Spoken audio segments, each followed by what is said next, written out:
This may only be a one-time thing. At least that's what I'm hoping. And we're going to talk about it in today's video. As always, timestamps in the description down below.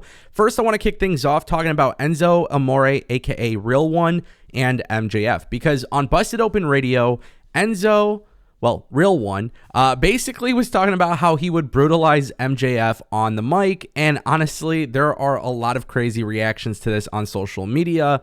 Now, basically, Enzo says that you really shouldn't compare apples to oranges. You can't compare a career heel to a career babyface.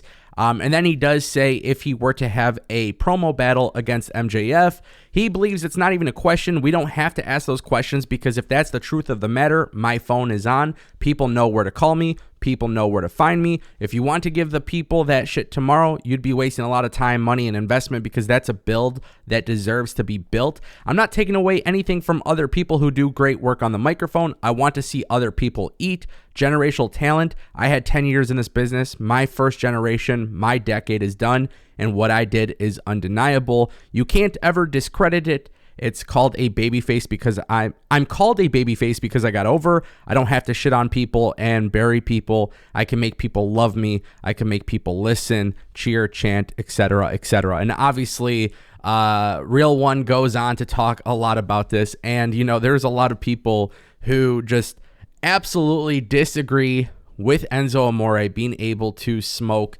MJF in a promo battle. And I thought this was funny. And to be honest with you guys, I think, you know, at the end of the day, what Enzo has done in MLW has actually been pretty cool. But MJF is the number one guy in wrestling right now that's not in WWE. And I think that is absolutely tremendous. It is absolutely something to be proud of. It is absolutely great that AEW has done such great things with MJF. But, you know, here's the thing. I think a lot of people are trying to pick sides here, and that's great. And I understand it's a great debate, and it's a big debate. But both of these guys are really good on the microphone. But they're both good on the microphone for totally different reasons. And I think that is something that needs to be said here. Enzo was really, really good on the mic in WWE because he got his tag team over simply by talking on the mic.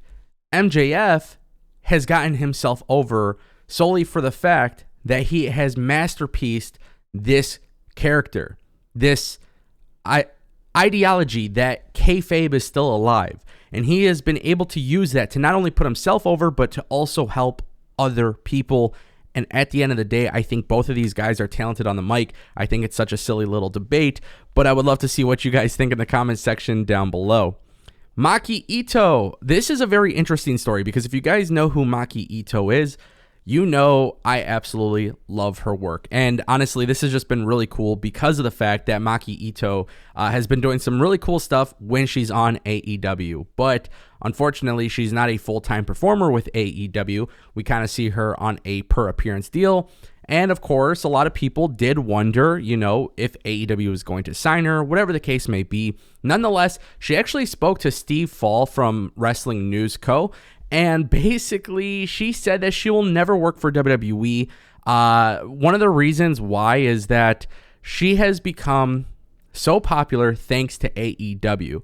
And whatever happens, even if WWE gave her an offer from nowhere, she would not accept it, and she would just stay beside AEW all the way. And she is pledging her loyalty to AEW. Now, here's the thing. One of my favorite things about AEW is the fact that they brought in Joshi wrestlers from the beginning.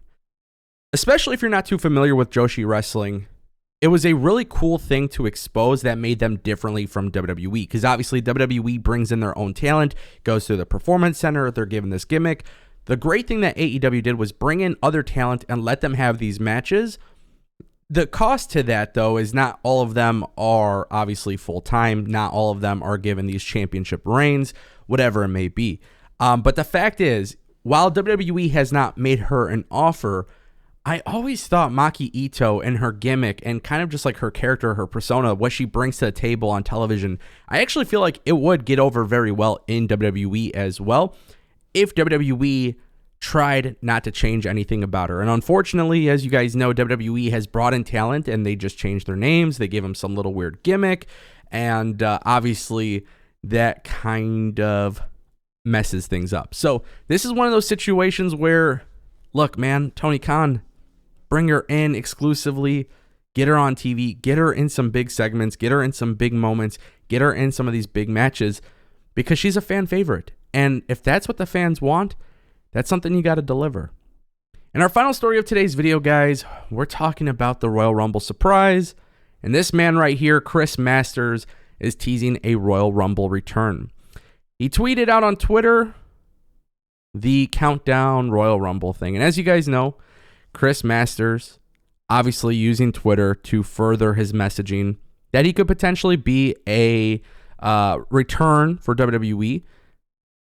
I don't know if this is necessarily happening. I don't know if this is necessarily him wanting to return.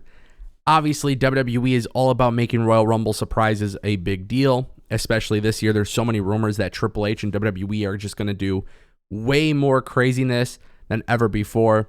I don't know if this is a situation where I should say, expect him to be there. Obviously, I think a lot of wrestlers in today's day and age, they're trying to get their name out there. They're trying to sell themselves. They're trying to promote themselves.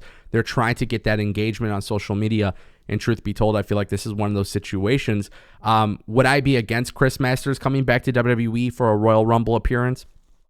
Honestly, I wouldn't be. I wouldn't be opposed to it. It's just one little slot. But, I said this before in my video last week. I said, hey, Royal Rumble surprises are great. But the thing is, for the most part, whoever goes into the Royal Rumble as a surprise has a 0% chance of winning.